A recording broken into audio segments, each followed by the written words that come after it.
ప్రియమైనటువంటి సహోదరి సహోదరులందరికీ హృదయపూర్వకమైనటువంటి శుభాభివందనాలు. ఈ యొక్క సందర్భంలో దేవుని యొక్క గ్రంథములో నుంచి కొన్ని మాటలు మనము ధ్యానించుకుందాం. యెషయా గ్రంథము 27వ అధ్యాయం. యెషయా గ్రంథం 27వ అధ్యాయం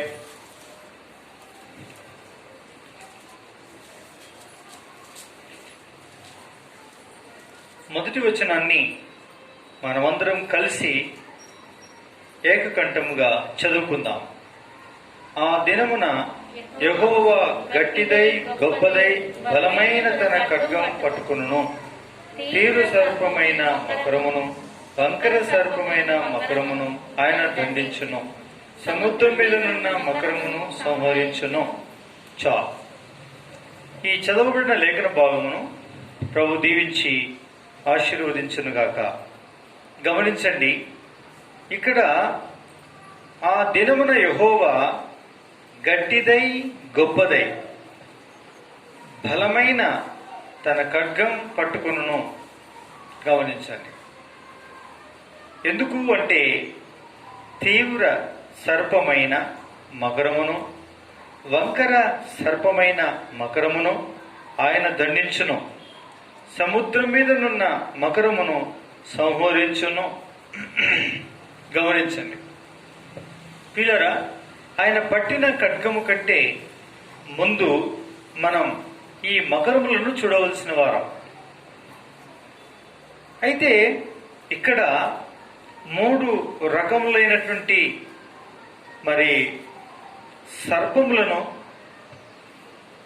సర్పమైన మకరమును చూస్తున్నాం. తీవ్ర సర్పమైన మకరం, వంకర సర్పమైన మకరం, సముద్రం మీదనున్న మకరం. గమనించండి, ఇవి ఎవరిని చూపిస్తుంది, దేన్ని చూపిస్తుంది దేవుని యొక్క వాక్యంలో అంటే? సర్పం అంటే సర్పం కాదు. సరే, ఈ సర్పం దేన్ని చూపిస్తుంది? అందులో తీవ్ర సర్పం అనేది ఎలా చూపించబడుతుంది? వంకర సర్పం ఎలా చూపించబడుతుంది? సముద్రం మీదనున్న మకరం సర్పం ఎలా చూపించబడుతుంది? చూడండి, ప్రకటన గ్రంథము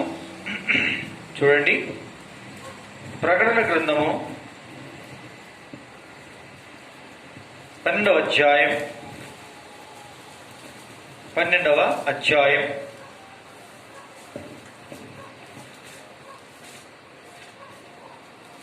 7వ వచనం 8వ వచనం. అంతటా పరలోకమందు యుద్ధం జరిగెను. మికాయేలును అతని దూతలను ఆ ఘట సర్పంతో యుద్ధం చేయవలనని ఉండగా ఆ ఘట సర్పమును దాని దూతలను యుద్ధం చేసిరి గాని గెలవలేకపోయేది గనుక పరలోకమందు వారికి స్థలం లేకపోయిను. కాగా సర్వలోకమును మోసపుచ్చుచు అపవాది అనియు సాతాననియు పేరుగల ఆది సర్పమైన ఆ మహా ఘట సర్పము పడద్రోయబడెను. అది భూమి మీద పడద్రోయబడును, దాని దూతలు దాంతో కూడా పడద్రోయబడి. ఇది సంగతి పిల్లరా. ఈ యొక్క సర్పం ఏమిటో చూడండి. చూసారా? అపవాది వారిని అనుసరించినటువంటి దూతలే ఆ యొక్క మకరముగా మనము చూస్తున్నాం. పిల్లరా, ఘట సర్పం అపవాది దేవునికి విరుద్ధముగా తలంచి యోచించిన, ఎదురు తిరిగిన అవిధేయుడైనటువంటి ఆ లూసిఫర్ అనేటువంటి దూతల్లో ప్రధాన దూత అయినటువంటి ఈ యొక్క దూతే పడద్రోయబడినటువంటి దూత. దానికి ఘట సర్పమని మకరమనియు పిల్లరా పేరు. గమనించండి, కాబట్టి సర్పం అర్థం కావడానికి ఇక్కడ సర్వలోకమును మోసపుచ్చుచు అపవాది అనియు సాతాననియు పేరుగల ఆది సర్పమైన మహాగడ సర్పం అదే మకరం. ప్రియులారా, గమనించారా? అవును, దేవుడు తాను సర్వలోక సృష్టికర్త అయి స్వయం సంభూతుడై ఉండి స్వయం ఉనికిని కలిగిన వాడు. ఉన్నదేది కూడా తనకు ఆధారం కాదు. ఆయననే ఆధారమైన వాడు. ఆధారమై ఉన్న దేవుడు సమస్తమును కలుగచేశాడు. అదే రీతిగా దూతలను కలుగచేసి కోటాను కోట్ల దూతల చేత ఆయన పౌడపడుచూ ఉన్నాడు. ఆ ప్రధాన దూతల్లో ఒక దూత అయినటువంటి లూసిఫర్ అని అర్థమిచ్చేటువంటి దూతను హెచ్చించి ఎంతో చక్కటి స్థానం ఇచ్చి తనతో పాటు ఉండగలిగేటువంటి వానిగా చేశారు. కానీ ఆ యొక్క ప్రధాన దూత అనబడేటటువంటి ఈ లూసిఫర్ తాను దుష్ట బుద్ధి కలిగినటువంటి వాడై చీకటిని తనలోనికి ఆహ్వానించి, దేవుడు వెలుగై ఉన్నాడు, ఆ వెలుగుకు వెలుపల చీకటి ఉంది, ఆ చీకటి తాను స్వీకరించి దుష్టాభిప్రాయం గలవాడై దేవునితో సమానమైన సింహాసనాన్ని తను చేసుకోవాలనుకున్నాడు. దేవుడు ఒక్కడే ఎందుకు ఆరాధింపబడాలి? నేను మాత్రం ఏం తక్కువ? కొంచెము తనకంటే తక్కువ వానిగా చేశాడు. కొంచెము తనకంటే తక్కువ వాడిగా చేశాడు దేవుడు. పిల్లరా, దేవుడు సర్వశక్తివంతుడైతే ఈ లూసిఫరు శక్తిమంతుడుగా ఉన్నాడు. పిల్లరా, అది దేవుడిచ్చిన స్థానం చాలదన్నట్టు చీకటిని అపేక్షించి చీకటి చేత నింపబడి చీకటి బుద్ధులన్నీ తెచ్చుకొని దేవునికి విరోధముగా తిరుగుబడిన కారణాన నా పిల్లరా, పరమందు గొప్ప యుద్ధము జరిగింది. అప్పుడు ఆ ఘటసర్పం తనతో ఉన్నటువంటి దూతలు వారందరూ కూడా మికాయేలు అను దూతలతో పిల్లరా పోరాడడం జరిగింది. చివరికి ఓడిపోయి పరలోకముందు స్థలం లేకపోయిన కారణాన త్రోసివేయబడ్డారు. పిల్లరా, ఇది ఘటసర్పం సర్పం యొక్క మకరం యొక్క ఉనికి వృత్తాంతం. పిల్లరా, అయితే ఇది ఎలా ఉంది అని చూస్తే తీవ్రమైన సర్పముగా ఉన్నది. ఎలాగా చూడండి, ఎలాగా ఉన్నదో. 12వ వచనం, అందుచేత పరలోకమా పరలోక నివాసులారా ఉత్సహించుడి. భూమి సముద్రమా మీకు శ్రమ. అపవాది తనకు సమయం కొంచెమే అని తెలుసుకుని బహు క్రోధము గలవాడై మీ యొద్దకు దిగి వచ్చి ఉన్నాడని చెప్పాను. బహు క్రోధము గలవాడై. పిల్లరా, పరలోకము నుంచి దేవుని యొక్క స్వరం వినబడుతుంది, దేవుని యొక్క సమాచారం ఇవ్వబడుతుంది. ఏమని ఇవ్వబడుతుంది? అమ్మో, ఈ ఘటసర్పం తీవ్ర రూపము దాల్చి భూమి మీదకి దిగి వచ్చినది, పడద్రోయబడినది. తస్మత్ జాగ్రత్త. సముద్రమా, భూమి జాగ్రత్త. పరలోకమా, పరలోక నివాసులారా ఉత్సహించుడి. ఎందుకు? వాని పీడ వదిలింది, త్రోసివేయబడ్డాడు, ఓడిపోయినాడు. కానీ ఇప్పుడు శ్రమ. దేనికి శ్రమ? సముద్రానికి శ్రమ, భూమికి శ్రమ. కాబట్టి జాగ్రత్త సుమా అని వివరిస్తూ ఉన్నాడు. పిల్లరా, ప్రకటిస్తున్నాడు. అంటే ఇక్కడ ఈ ఘటసర్పము యొక్క రూపం ఏమిటంటే తీవ్ర రూపము దాల్చినటువంటి పరిస్థితి. అందుకే పిల్లరా, వాని క్రియలను మనం చూస్తే అర్థమవుతుంది. ఒక్కొక్క మనుషుల యొక్క వికృత రూపాన్ని, వికృత స్వరూపాన్ని, విడ్డూరమైన లక్షణాలని, దుర్మార్గపు లక్షణాలని, భయంకరమైన పాపిష్టి లక్షణాలని మనము గమనిస్తే అసలు వీళ్ళు మనుషులేనా అర్థమవుతుంది. రూపం మనుషుడే, కానీ స్వభావం మాత్రం మనుషుంది కాదు అని మనుషులమే మనం చెప్తున్నాం. ఏమని? ఏం రాక్షసులండి వీళ్ళు అంటున్నాం. అంటే అర్థం ఏంటండి? తీవ్ర రూపము దాల్చిన సైతాను చేత నింపబడిన వారు అని అర్థం.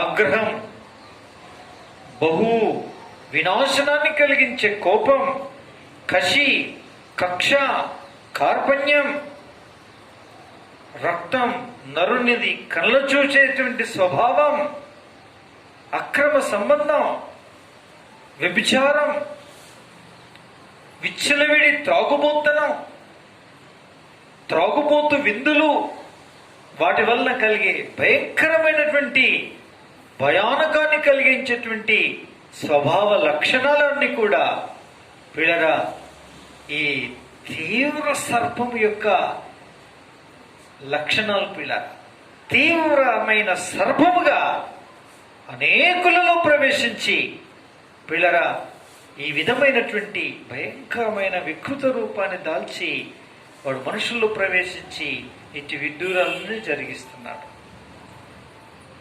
దేవుని సంఘం పక్కకు పెట్టండి.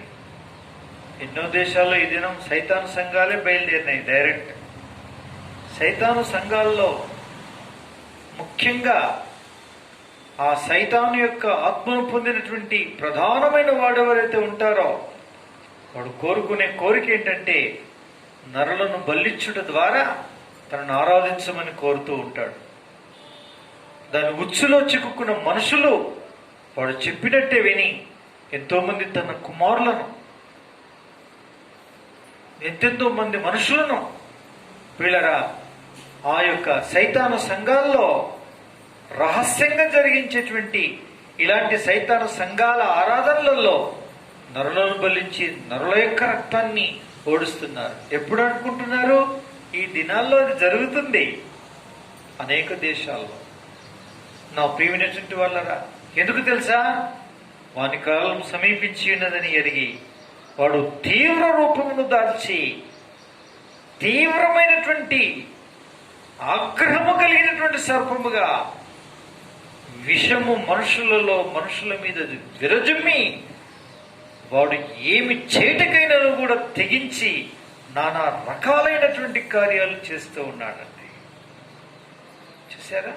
ఇది తీవ్రమైన సర్పం. ఏం సర్పం అండి ఇది? తీవ్రమైనటువంటి సర్పం. మనం చూస్తున్న దాంట్లో మొదటి సర్పం యొక్క సంగతి మనము చూస్తున్నాం. ఇక వంకర సర్పం ఏది? వంకర సర్పం. రెండోది ఏంటండి? వంకర సర్పం. వంకర సర్పం యొక్క లక్షణాలు ఏంటంటే దాని రూపం ఈ ప్రకటన గ్రంథం 12వ అధ్యాయంలో మనం గమనించినట్లయితే 10వ వచనం చదవండి.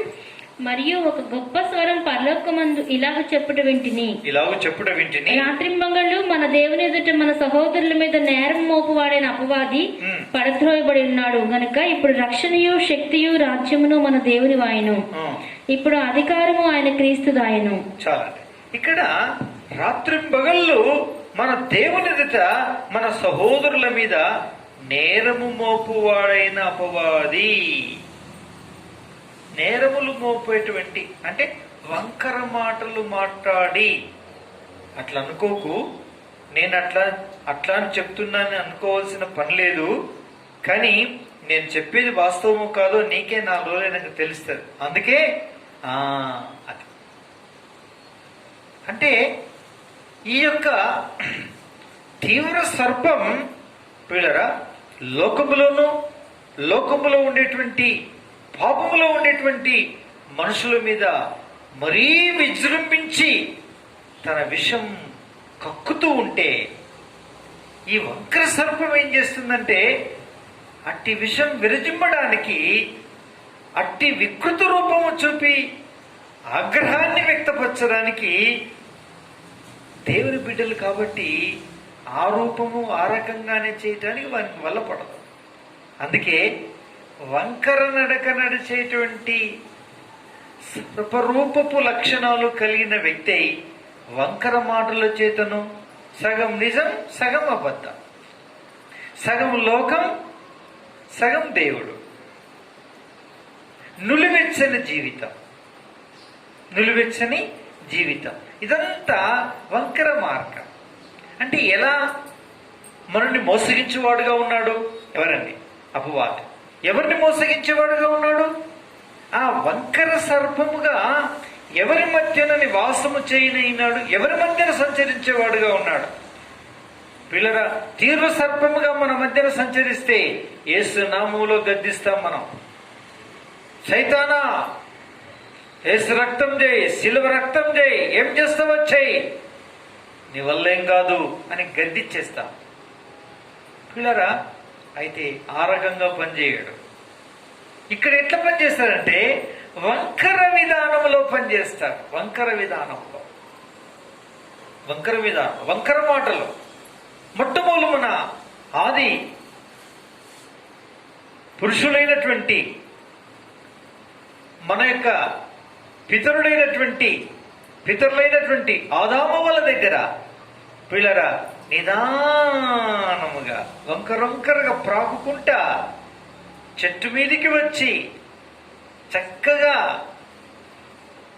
స్థాన నివాసం ఏర్పరచుకొని ఒంటరిగా ఉన్నటువంటి అవ్వతో ముచ్చటించడానికి మొదలుపెట్టాడు.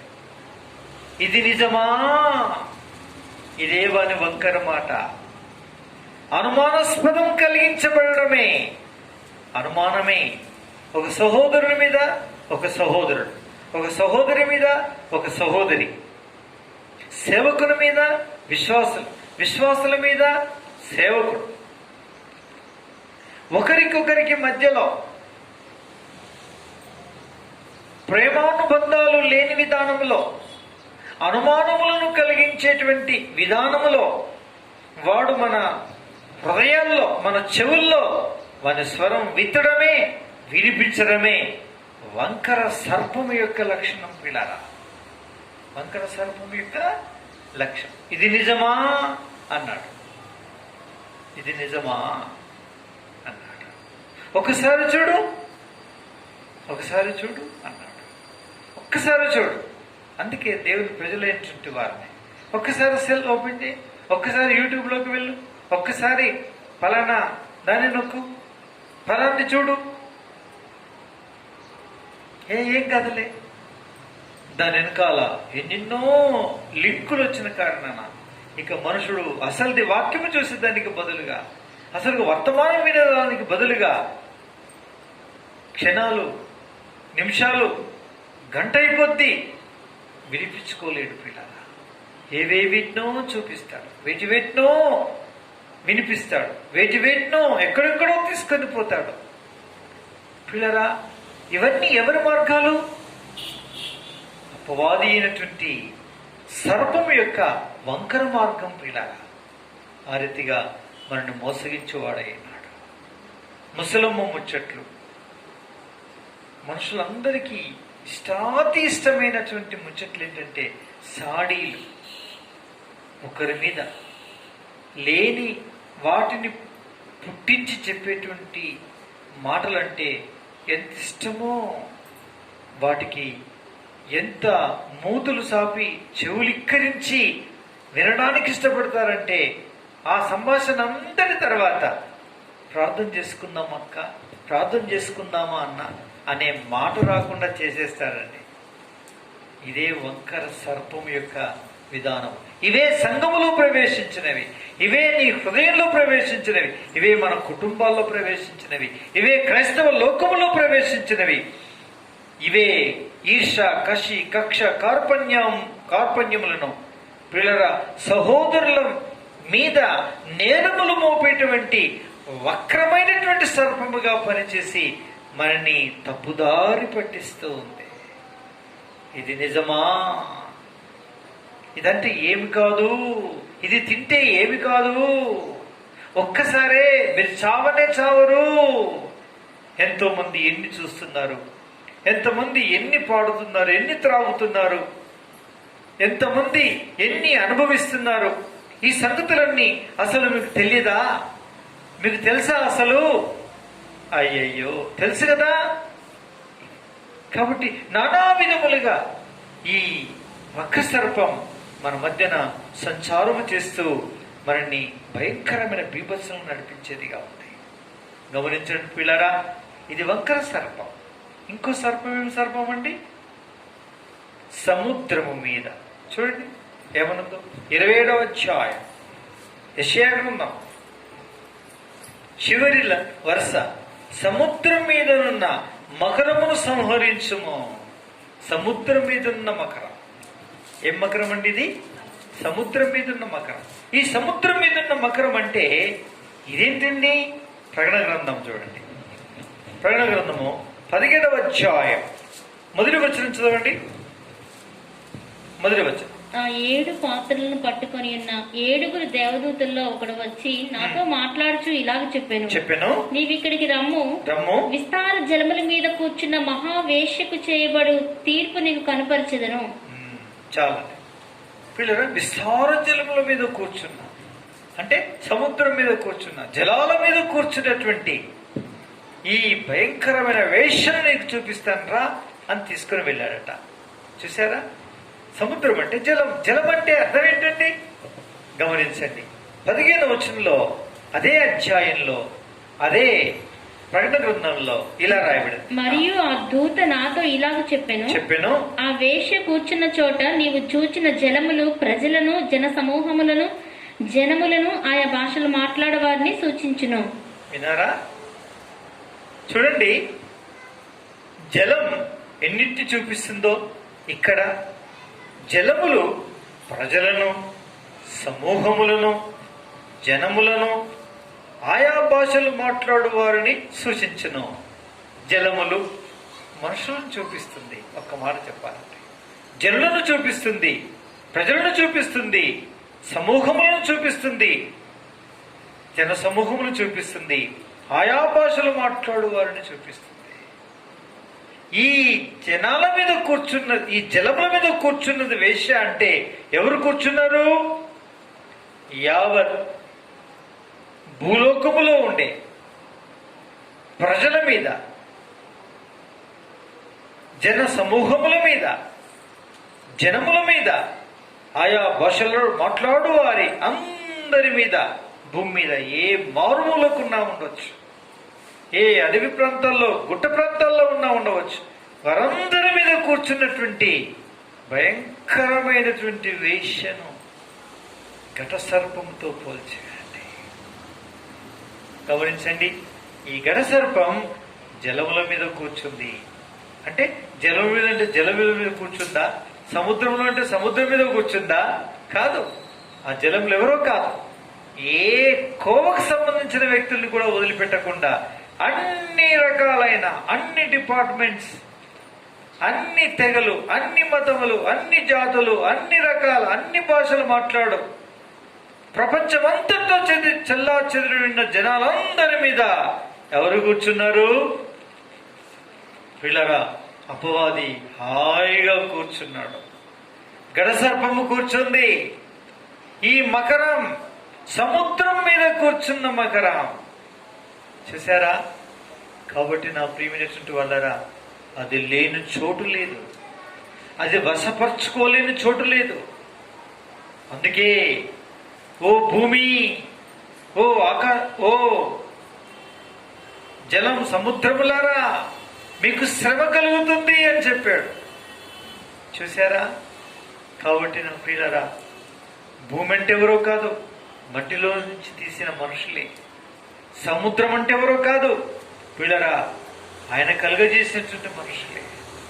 వీటన్నిటి మీద కూర్చున్నటువంటి అపవాది వలన భూమికి, అనగా మంటితో చేసిన మానవులైనటువంటి వారికి, జలములను స్వీకరించినటువంటి వారికి, జలాలుగా పిలువబడుతున్నటువంటి వారందరికీ, అందరి మీద అపవాది ఏమయ్యాడు? కూర్చున్నాడు. జాగ్రత్త సుమా అని చెప్పాడు, శ్రమ అని చెప్పాడు. ఎంత విడ్డూరమో చూసారా? ఎంత భయంకరమో చూసారా? నా పిల్లరా, అయితే భయపడాల్సిన పని లేదు, భయపడాల్సిన పని లేదు. ఎందుకు చెప్పండి? మనం రెండవ భాగాన్ని మాత్రమే ధ్యానించాం. మొదటి భాగం మంచిగా సులువుగా అర్థం కావడానికి. ఏంటండి? 27వ అధ్యాయం యెషయా గ్రంథం మొదటి భాగంలో ఏం రాయబడింది? మొదటి వరుస, ఆ దినమున యెహోవా గట్టిదై గొప్పదై బలమైన తన ఖడ్గము పట్టుకొన్ను. అది కాబట్టి ఆ దినమున నా ప్రియమైనటువంటి వాళ్ళారా, దేవుని అంగీకరించిన వాళ్ళారా, భయపడద్దు. ఆ దినం యెహోవా గట్టిదైన గొప్పదైన బలమైన తన ఖడ్గమును పట్టుకొనును. బలమైన ఖడ్గం. చూడరా, ఈ 3 రకాలైనటువంటి ఈ సర్పం ఎలా వచ్చేసిందంటే ఎవరి దగ్గరికి? తన ప్రియమైన కుమారుడుగా పుట్టిన ఈ భూలోకములో శరీరధారిగా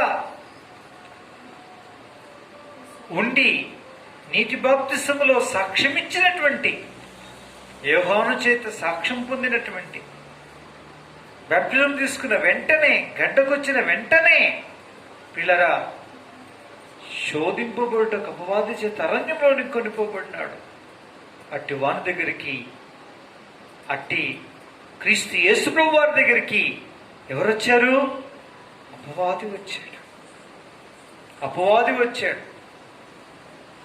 ఆహారం కొరకు శోధించాడు. భూరాజ్యములు ఇస్తానని శోధించాడు. నాకు మొక్కుమని శోధించాడు. పిల్లరా, నేత్రాశ,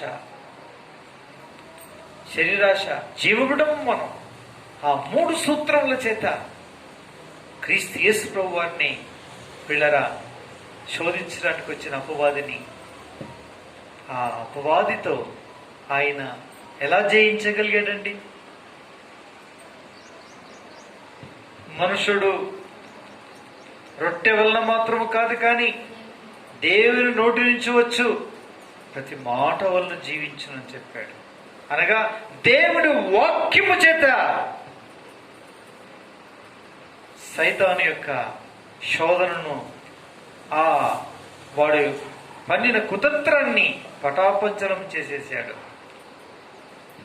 పిల్లరా, కొండపీడుకు తీసుకుని వెళ్ళినప్పుడు, చివరికి నాకు మొక్కుమని అన్నప్పుడు నీ ప్రభు అయిన దేవునికి సాగిలపడమని లేదా? ఎందుకు నీ దేవుని శోధించుచున్నావు అపవాది సైతానా అన్నాడు. శోధించవద్దని రాయబడలేదా దైవవాక్యములో? ఈ 3 సందర్భాల్లో కూడా దేవుని వాక్యమును చేపట్టి, కత్తి లేదు, కటారు లేదు, ఏ విధమైన బల్లము బాకు లేదు, యుద్ధాయుధం ఏది కూడా యేసుక్రీస్తు ప్రభు వారి చేతిలో లేదు, కానీ తన నోటిలో దేవుడించిన గట్టిదైన గొప్పదైన బలమైనటువంటి ఖడ్గముంది. ఆ మాట చేతనే అపవాదిని ఏం చేశాడు? ఓడించేసి పంపించి వేశాడు. పిల్లారా, వాడు పప్పులు ఉడకక ఓడిపోయి వెళ్ళిపోయాడు. అంతే. ఇంకా నా ప్రియ సహోదరి సహోదరులారా, కాబట్టి కంగారు పడాల్సిన పని లేదు. తీవ్ర సర్పమని భయాందోళన చెందాల్సిన పని లేదు. వంకర సర్పమని మనం దాచుకోవాల్సిన పరిస్థితి లేదు. పిల్లరా, ఆ యొక్క సర్పం జలముల మీద కూర్చుంది, సముద్రం మీద అందరిని ఆవరించి ఇంకేముంది, ఇక వాని బాటనే పట్టారు అందరూ, ఇక నేను ఒక్కనెందుకు మిగిలాలా అని నిరాశపడాల్సిన పని లేదు. దేవుని వాక్యం చెప్తుంది, నా ప్రియమైన సోదరి సోదరులారా, గట్టిదైన గొప్పదైన బలమైన తన ఖడ్గం మన చేతిలో ఉంది. మన చేతిలో ఉంది. అదే దేవుని యొక్క వాక్యం. పిల్లారా, దేవుని యొక్క వాక్యం. కాబట్టి ఈ వాక్యాన్ని మనం చేపట్టి, మనము చదివి, మనము ధ్యానించి, మనం విని నెమరు వేసుకొనుచు ధ్యానించుచు హృదయంలో భద్రపరుచుకున్నటువంటి ఈ మాటలతో మనం ప్రభు యొక్క సన్నిధానంలో ప్రార్థించి, ఉచ్చరించి, ఉచ్చాటన చేసి, ప్రకటించి, ఆజ్ఞాపించినటువంటి వారమైతే ఈలాగున రాయబడి ఉన్నదని మనకొచ్చే ప్రతి తలంపులో సైతాను పరోక్షంగా ప్రత్యక్షంగా ఏ ప్రకారంగా చేసిన ప్రియులారా, ఆ ప్రకారమైన ఈ వాక్యాన్ని మనం ఈ ఖడ్గాన్ని ఎత్తిపెడితే చాలు. ఆ గట్టిదైన, ఆ గొప్పదైన, ఆ బలమైనటువంటి ఈ ఖడ్గం ఆ బలాఢ్యుడైనటువంటి వాడుగా ఉన్న మహాక్రోధముతో నింపబడిన వాడైన వంకర సర్పమైన, జలముల మీద కూర్చునగల సర్పమైన దానిని ఈ ఖడ్గం వధిస్తుంది, సంవరిస్తుంది, అది పారిపోతుంది. మన మీద ఎలాంటి ప్రభావము చూపదు పిల్లరా. కాబట్టి ఈ వాక్యం మన చేతిలో, ఈ వాక్యం మన హృదయంలో ఉండాలి, మన తలంపులు నిండుగా నిండుకొని ఉండాలి. ఈ వాక్యం ఎంత గొప్పది అంటే 5వ అధ్యాయం 12వ వచనం హెబ్రీయులకు రాసిన పత్రికలో ఒక మాట ఉంది చూడండి. హెబ్రీయులకు రాసిన పత్రిక 5వ అధ్యాయము 12వ వచనం. కాలమును బట్టి చూచితే మీరు 4వ అధ్యాయం ఎందుకనగా దేవుని వాక్యము సజీవమై బలము గలదై రెండంచులు గల ఎటువంటి ఖడ్గము కంటెను వాడిగా ఉండి ప్రాణాత్మలను కీళ్లను మూలుగను విభజించినంత మటుకు దూరుచు హృదయం యొక్క తలంపులను ఆలోచనలను శోధించుచున్నది. కాబట్టి దేవుని యొక్క వాక్యం సజీవమై బలము గలదై రెండంచులు గల ఎటువంటి ఖడ్గము కంటే కూడా వాడిగా ఉండి, అది మన నోట నుండి అది అపవాదిని సంహరిస్తుంది. కాబట్టి ఇటు వాక్యాన్ని మనం ధ్యానించడానికి, చదవడానికి, వినడానికి వీళ్ళరా మనం ప్రతిష్ఠించుకుందాం. ప్రభు ఇటు వాక్యాన్ని దేవుడు దీవించి ఆశీర్వదించదు గాక. ప్రార్థన చేసుకోండి, మోకరించండి, అటు చూడొద్దు.